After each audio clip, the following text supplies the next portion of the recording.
Muhammadu khairul wara man jana mubashira shauki lil khairul bashari al-yasimi iliyatohari al-mustafa min mundore atwairil mundore يزداد شوقي كلما أيان دراك بنيا ماما. أعوذ بالله من الشيطان الرجيم. بسم الله الرحمن الرحيم. اللهم صل على محمد وعلى آل محمد كما صليت على إبراهيم وعلى آل إبراهيم وبارك على محمد وعلى آل محمد كما باركت على إبراهيم وعلى آل إبراهيم في العالمين إنك حميد مجيد. وبعد السلام عليكم ورحمة الله تعالى وبركاته. السلام عليكم رب مندم أم تغين الله سبحانه وتعالى فكبر شيطان تورما برام دمنا تفلا أمبازم الله سبحانه وتعالى لا كان ينسيتك مسافة كفارانغا الله سبحانه وتعالى كان دم أدمنا نهير لا يا ربي الله سبحانه وتعالى كان دم أكدتش هير لا على كاكا على يكما كان دم وبار الله نمبر لا مثال أكربك صلى الله عليه وسلم قرآن نسول أكرمندهم الله سبحانه وتعالى يعني نامه كوانا هقولت أكربك نيمانا كوان تسكا سرا قال الله سبحانه وتعالى ده سما ساي قال ده بسكا أكربك سرا كونغا نيندو أمون يام مندوني نابوغرانغا ما نانا نانغما أكربك صلى الله عليه وسلم سندان سبك مكان سجلا شو مدت لمندي كومونا كواكو كسلاميا كوانا نجيجا ango nyuma sarani duko ye alkrama do ayakilto alkraba la nga je anga duko ke alkraba ye ana jo nyazana ma munu nu ya de medina imbara la nu ni anuka na fole uma java anga duko ka soma sanmo nyo chuko kelela ni allah subhanahu wa ta'ala ka yamaru ya qur'an na sula namoro la mi fole di alsalama chema ana musomama alsalama alkraba sallallahu alaihi wasallam ya sunna ya wal muhun manu nyonje ko nga nyovo ni alsalama ka fole kerekere leye o fol ka zanama amba foni oye kanyin afa akan zama dugola ne mbara ina bara ngake ibtiga an liwajhi llahi azza wa jal allah subhanahu wa ta'ala nyada nyinne kama namboro la am dal dirkan krokro al sama furba jama kulu tulola no de ibadallah allah subhanahu wa ta'ala ka jong o se kum taqwallahi al azim mbala di yarakum la jele ko ni allah subhanahu wa ta'ala nyesranye wa uhadhirkum mimma asiyatihi da'iyat ila azabihi al alim mala dinyere ko lajele ko alkramandewu eto ngan zembo allah subhanahu wa ta'ala ko tala allah ta'ala nyesranye obi jon wasa jin an lahara obi je kortani lahara kortani ko alislamay jin heran lahara hera sorali sababu do ya rabbi allah subhanahu wa ta'ala ka noya ana bal alislamay belajele wa alamu waffaqani allah wa iyyakum allah ta'ala deli ma fa ka don alislamay forba jamakulu بالله تعالى ديلي على كننا أو بلاد لبن لما فيه صلاح ديننا والدنيانا آمين أنغا دينه أنغا جيلا بو نيه وبصرف فمنا الله سبحانه وتعالى كان بين أبار الله على كسبب نغياني أبار الله على كرما دوما فاكادو أننا بفضل الحق جل شأنه ستكي مسا تشين مسا وكف سمانديا أناك كورتا كما جلسنا في الجلسة الثالثة والستون نيازغلي سكي بيدورو ان سبنانا الله سبحانه وتعالى كبارن نقيا على كوكاكا عليا كما نشكره سبحانه وتعالى كقواندو ني بارلا ام الله سبحانه وتعالى تنو كبركده ان هدانا لهذا العمل منا الله سبحانه وتعالى فنسيرا كانغنا كانيشي نمباريما ويسر لنا فيه كل عسير على لبانك سون كوكورا كوكو يكوغلي نمبارينا على يونكو ياما مامنا ناني بارين دامنه على تنوك على بركة دولة ونشكر كذلك كل من شارك ما هو ما فرلا عن مبارينا أم بلجلي فوق بلجلي بركة دا أو أنفق أو الساعة في نجاح هذا العمل ما هو ما يدور مدون مبارين دافع ما هو ما ولنا فرقولي كي تشسري جاون مبارين كسر سبتي عند السنة دقولة وجمع كلية على الديل أني رأيك سيك على الديل أولوية كلو فوق بركة دا بارين إن شاء الله تعالى ما ين ألفه وكازما دكولا بارين بك ودغونا ان شاء الله سكنني الله به واياكم فصيح الجنان امين اسمو الكرماندو amunuño bara ñumake ami dugoke amma ñina allahu subhanahu wa ta'ala fe ala kana bele jele siki aka aljana fera lela wa sabi allahu subhanahu wa ta'ala de ala ko ke ana balam alislamowi wal kalam hatta al'ana ala sujud as-sahwi alkramandun insha allahu ta'ala halibi wala da be ñina sujud de ka min kitab al-akhdari kitabula wala da be alla ban yoro la insha allahu ta'ala na ala yandame insha allahu ta'ala kitabu surnyana dacela adace ko nyuma amba ñina ala fa ala ko noko yañi ala ko kaka ala yakama alkramandun sabaqa an qala al-faqih al-akhdari rahimahullahu ta'ala ala ka gatura al-akhdar tiki adalla ka fanya wala da temenena ko anga don anna sahwa fi salat al-qada'i ni salamen ñina na sel juru sarala ka sahwi fi salat al-ada'i ko kiti be na fa ni ñina na sel kelila watila ibe ka sel ka watila ni ñina na ka jidi ke wal maka naka shike o cogo kele fana do halni be ka sel juru sara ni ñina na ka jidi ka bidla cogo mina ni ñina na ka naka shika bidla cogo mina o cogo kele do afam cogo ñuma ala fa allah subhanahu wa ta'ala ko no yana bal al-salamu wi لأن كل منهما فرضوا كما قرأ مني أفلا بلا جري فرضاي وما يترتب على هذا يترتب على ذلك من بواجبه كاننا وبواجبه كدوين يرلا والله أعلم الله سبحانه وتعالى بعده وقال كذلك أيضا حلبي لك درتك كوت كوكورا كان قالوا أن الصحوة في النافلة كالصحوة في الفريضة إلا في 6 مسائل كان قالوا أن السلام يننا نافلة سليلة ولما أن يننا فرض سليلة kwa fla bele jele dla chogo kelenye fona kara masala woro yi masala woro hakum tartibuha amina dada nyonga ye sigita menena ande menaka sisa amina faranyonga chogo nyumana ka dakene ka dima jango dursil kan noya ima nin tori hakilla ibn woro damata ka wala tawsa olube kelenyi ala ka fam chogo nyumade ama afolo folo al-fatiha ala kara mande al-salamu malkum an saka kalande wala dartigi ko na al-salamu ñina naka al-fatiha kala farda selila aywa al-salamu sharia la anga mazhabu la atigala ka do ki ñina naka kala araka mina jole semina o jole se cena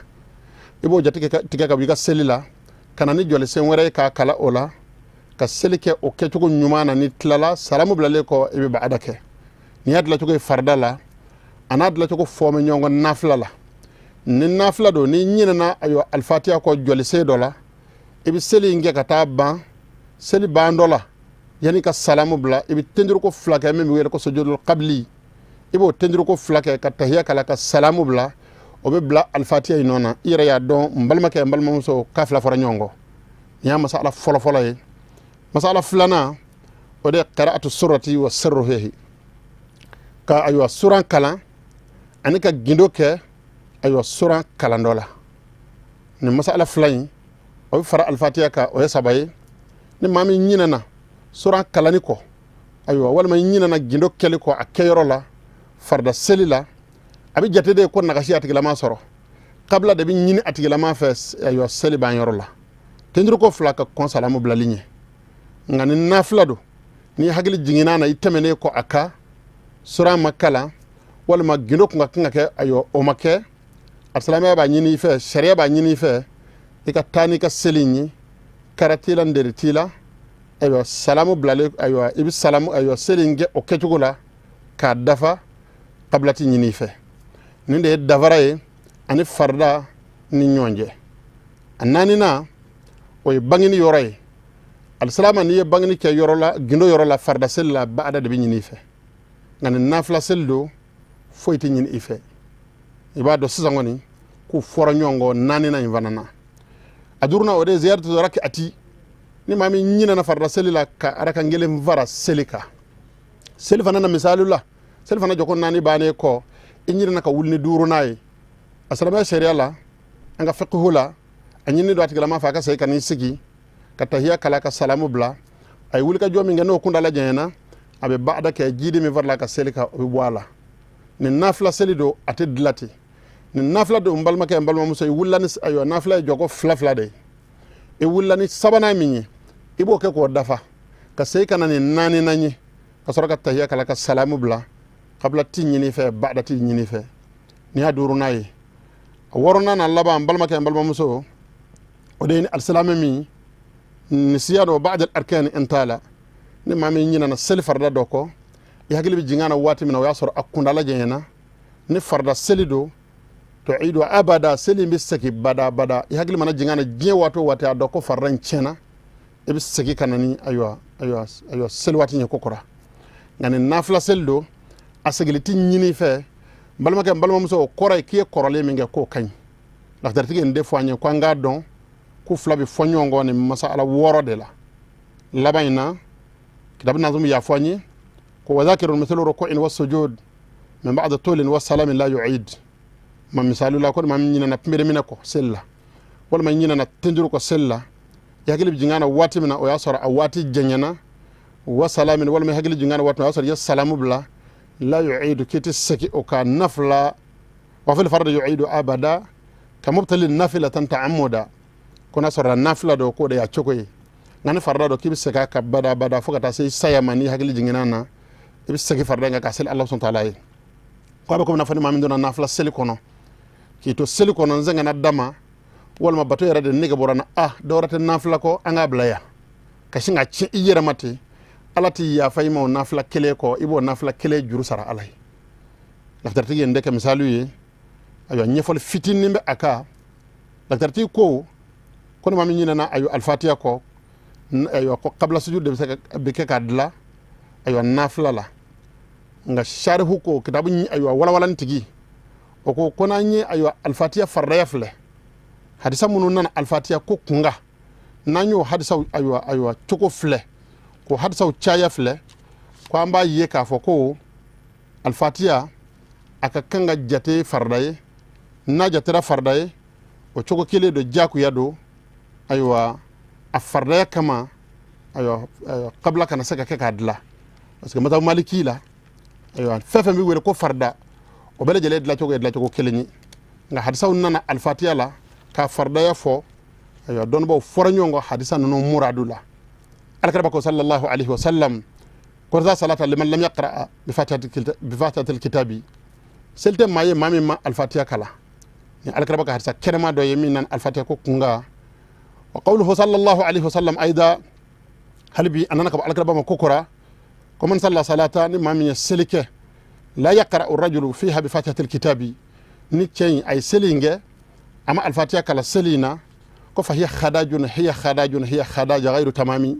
كون زليني سلين نغشيلني النغشيمة أما دفع يعني الكربة سلسمة كما كوني منو باجرانا كفا الفاتحة كلا نفرد سلا وما كتاب الشارح كوناني أو فرد أيوة فله لكترتك ترى سرمي في خلاف المذهبي دون بو فرانيو نغا مذهبو كونو do ye al-fatiha kalani fardaya jakuya ayo sella do ya ye ko ab saka dla ayo na qabla sujudi do ko farda do an farda to belejele kele qabla sujud saka dla la darti tara munu ko qabla sujud saka dla nafla la tara o sirafe kitab sharhi ko nanyin hadisa no vle katlaka al-fatiha fardaya fle ko tamna'una hadhihi al-adilla an nuwafiq al-musannifa ko de bambali ani la darti ka ben mayna anga don bo ben mbara no nga korna jeedo ka jirana anga mazhabula foit se ka datu wala halni tamana la hakila mina la fuledo i komo ba jira kwa mangalo nga yechen fokoy ngani nga ni yaku ni vanga ben kuma ina ka tema ayemi voka ni mba njagale anga mazhabula on ba ndisi goshi nga mazhabu yenina tabtiki wode fo ko aywa al-fatiha hakala jeli ani dalun no la jeli ko bambali aywa kadala katwala aywa akana kuma kanyina kuma alefe masala duru de bey fardan nafla be fo nyongwala lak dartigi alphabet min jete ala sharhu fe ko man ngajate ala ni sharhu maghribi do maghribi don ba bado do Allah subhanahu wa ta'ala anasara kayrala wa suqna dhalika al-idah ila ash-shahad ila ukhtiha hal bi ni jeyalin obi hagli jingi ko werala min yini ayo ne balmay am ala de la fam to nyuma be ayo Allah subhanahu wa ta'ala fa ala ko noko yama amba fa sam forba jama ko ka don أن قراءة الفاتحة خلف الإمام في الجهرية ليس من المذهب بشيء كالفاتحة كلا بانغني سلي لا المامي كوفي المامي بك الفاتحة أيوة سلي مينجا أبكا كلاكا كابوكينكا المامي من الفاتحة كلا ني بان يورو منا أيوة السلام دو يوبي الفاتحة واجبية كلا المامي نوفي أما فمونو باكي كوي أيوة حراموكي نعم فم مذهب مالكية كلا نيوني نغو تم مذهب دوي المامي مالكي كتاسرة أوتا دوي anga mazhabu la ibi jode ki tlomada almambe kala ke bangini na yoro eti fuy kala ibi almami la medama amba fe nga famu akalane yukrahu akone do anga mazhabu la wa sahabu lahu fi sirriyati la ghayru alman bi kalaka yoromununa gunola ka daj aywa kalaka jugoro ada jugoro o yoro de la akane do yembal make embal momso ika kalan wereke wallahu subhanahu wa ta'ala adra wa a'lamu allah subhanahu wa ta'ala de badon qala al muallif rahimahullahu ta'ala لقدر تجي على كنا سركير لا أكو ومن تنحت بلا حرف فلا شيء عليه وبحرف أبطلا كنا ما من دور السل لا ناتج لما حالولا حالولا عاي فيه دم دبوا أما حرف بوا كفويت أتجي لما كا عن حالو يفعل بنينا فاي مانع دبوا مانع بيجت حرف يلا ربو كلانا كاتج لما كا دون كا كسل تشينا أكو وإن سهل إمام مزاد أو نقص صبها مأمون به ولا يقص أكو المامي نانينا أيجيدك سلا walma ay naga silike almam koma munum ba kofe ko subhanallahi fo ay wala yuqas ngati wulika tukwala nasoro awulla ka aywa ka jidi deke aw munun zigile do aba sigile to ka subhanallahi fo ay jangwa ka sega ko nga kana aywa wulika ta anofe illa idha qama min sanataini wa faraqa al mawdi'a bil yadaini fo nasoro almami akumbe selefana seli jogo flana de la akanga sika tahiya kala anyina ka foka wuli abulo fla bora duguma kaba shariati somble alaka saki ne ay sigile to laka subhanallahi fo ay kinyina na tahiya kala ko ni sigi na kala ne do hakili ba dama kongunga kanga sigi ko nganyina na kaba wulila ndisa ka saki ngoble op ma bi nyini efe ni ya nyana fla na mena na mana ika bato direction ba le de bolo ni yetlonga bato bi jitige kofe وبالتاكي جواليتو أب ما يقول كتانو فيه فقم إذا جلس في أولاها ولا يقوم عن سجدة خلاها أكون المامي نانا كاسكي جوكو كيلن غوفه أمي المام كوما إيكا وليكي جو إيكا نيسكي وليكي جو بسرق سبحان الله فاي ولا تقوم عن سجدة خلاها نا المامي نانا كولي كتندركو كيلن دو إيكا نولي إيكي سكي كسبحان الله فالمامي فإن تخاف أقدر رقوي إفاكومي ngana tara ni sirana ni zigi abina pimere mine reke araka mina take ne tokoy o yorola abini ni feka wuli wala tujalisuhu wa in yusallimi opma o yini almam ka self wala nyongo sa na ya sigi e kana sigi bile ni almam ya salamu bla qadayta ma alghayta baniyan wazid qabla as-salam sajdatayn la tu'id ni almam ya salamu bla e be wuli ki jojo ko kele min chena almami bolo e bo jogo kele sara بانيا السرطلة الفاتحة دم دكلا وزير قبل السلام سجدتين لا تعيد سلام بلاتولا تندركو فلاكي كون سلامني نو كرا إيكا سلي تشنينا إتيكا سلي سكي غالبان باتا سكي وإن له جماعة يقدم مستخلفا ندبا يتم بهم الحمد لله رب العالمين ألقا جتر ألقا ناصر كيرا لنجيتي نيغا مثل قصبة أكو أكيتي نانا مامونوما نولو يجمع كلي المامي كوفي kwa jamakulu bele jele kalamba uyambo faka faraka nyoda convince ka adla saki dado ala ko jamakulu la ubiseka mado aywa kana kabla nyefe almami bole ko fasella o tigi bi jo almami nona ka dafani uye nga masa ala nyeka misan kosoben ya fleni hakiliye iba fo ko ne selikelenye lahu imamani almami flabala ma fonyongo donembe masa ala la ka sababu ko de am Allah ta'ala deli ala ka fam to ko nyimadi ama ako man tayaqqana ziyadata jalas وبطلت لكل من خالف الأس أكون يبقى المام كوفي يمبل مكان يمبل مامسو ni dangan yana na koni ka fa koni nyora ye jidi almami fa jala so tigla ma basigi wa batalat li kulli man khalafa al us ma foral lasali ko tigla ma ka sali chena o ma kore mi munyi e min dara la ko chena almam wuli vla ka joni ni njoko mi ni duruna de ni ndaseli fa na doy o tigi basigi no tigi tugu ka wulana fa ka sali chena mingo chena ni nani na de ni nda jidi lañi no tigi sigi o fa na ka sali chena ايوه كتابتي كما قرا يودي اكو الا اذا ظهر ان مشاره وافق في نفس الامر فتصح فنات لما وللا ايوه ادغانين جيدي ولا ما اي سغي ادغانين ni nakashili nga alabana ka banga ay kwaye minge ode chen ode kiti yere o manu kara kaselbi kenaya ako wa in yusallim qabla ruknin fa ala man khalfu tasbihun bihi wa kamala na almami na salamu blaka sara manani self radoy mamin be aywa almami kofe anyinne do otigila ma fe aka subhanallahi fa almami ye kasoro ka farda indafa وجاء ببعدين وإن شك الإمام سأل عدلين وقد جاز الكلام يكلك فكي كسلين دفع المام كوفة المام سلامني كوفة ني يرى سلام بلا ابن بعدي أكو وإن شك الإمام المام ميني أترى مونيا في السكرة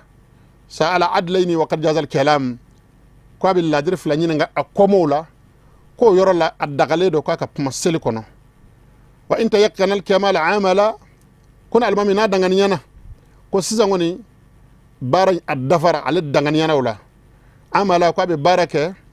alal yaqini tarikan man adala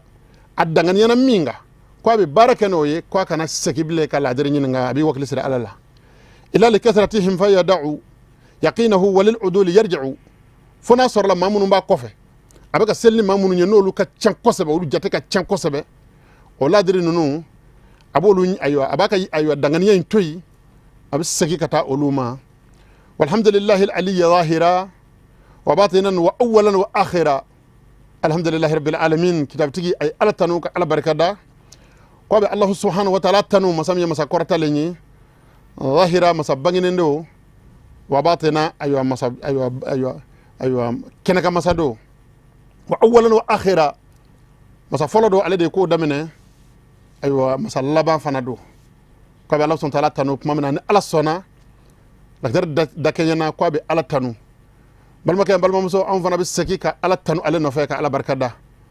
ka sai ka fu al-salama jama kulli qattamma ma aradnahu min sharh wa tahlili لمختصر الأخضر في العبادات أم ألف وكألا بركدا أن يالله ka femi ayo anvara nyonga lakdar sharhu lillah lakdar nyefoli la mogoye alkaraba mandemu angunya nyini mimbaru saveya ka bara min ziki lakhdar kunga ala yandeme lakhdar dafara ka ben bishina ma am ala tanuka ala barkada kitambi wala ko mukhtasar al akhdari lil ibadati kitabi aywa lakhdar kitabu kunda la suriyan fendo aya sabe allah subhanahu wa ta'ala bato choko nyuma nyefolika al salama furba jama kuliye lil allama al akhdari jazahu allah anna khaira wa an al islam khaira lakhdar tigi de ya sabe mbay ami ala deli ala ka getura Allah subhanahu wa ta'ala kana sara kairala ay hera bade min daga nyeshin salama furba jama kuluma salama koso Allah subhanahu wa ta'ala ka hera kana yere Allah subhanahu wa ta'ala ko kaka ala yakama ala ko ka ala karabana bono barka kama afal khitami barad da ca yorola amajra salama furba jama kulula insha Allah ta'ala ni ala sigi wara jirana lakhdar tigi yere amina ni aywa wala da kungurni ala hayatihi ayraka nyinama yaka al mubaraka tayyiba nyinama yamin ala barka do ala ka sanunya naktar tiki kunya dem sen shifi de ayaka nyinama bela jele ka shibara ashagala fi umrihi fi al-ilm wa amalihi aya sogola shibela jele la doni an doni bara de la ngani mamiya fiye ko dem sen shifi aka nyinama bela jele kono ama jeen foy ke fo kala ani kala bara insha Allah ta'ala wala da nyafo bino jiri la baluna doni bara konnana a fatura doni bara konnana la tartiki shina fori abi ka bakoya iba don koni jin na kuma di alama at sakan baraka hakan zoro kuma aslama furba jama kudo kerngere lenyana kala ba de amba nyina fa ay to anga je anga segango anga don ko ad dunya daro obor la daro qarar je teme yoro de je ta sabati yoro yi anga do yambi ba anga segi an fana moko yu shidi Allah subhanahu wa ta'ala ma ku nyeshi dina barami ma fa Allah subhanahu wa ta'ala barka do ola fo barka fo kira jiri sumay an sigira koro ay to anga fadinya ay to anga segango ka jisori ka ko jiri juka anga na ka yeko flay anga na wele jam werala nani ne vamu insha Allah ta'ala jigiya minati badu makoloka algarba man dewni jigiya minema badu makoloka insha Allah ta'ala nabka ala khairi amito herala sanjibi nan na chugoma